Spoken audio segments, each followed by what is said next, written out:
I caught my husband cheating with my mum, so I made them regret it publicly. Story time. So me and my husband, who we will call Steve, have been married for just over a year, but we have been together for nearly 8 years. I truly felt like I was marrying my best friend.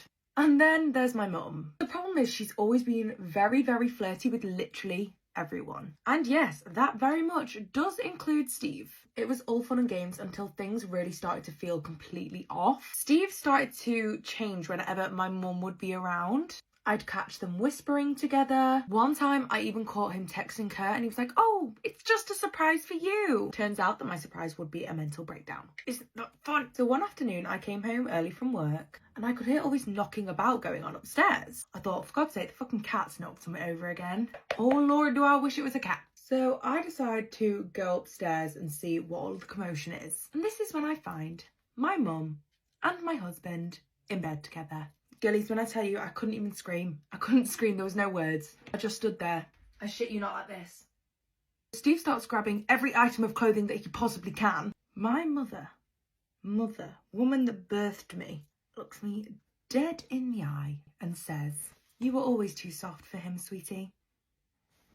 Mothers. So at that point, obviously, I walk out, held my shit together, didn't cry.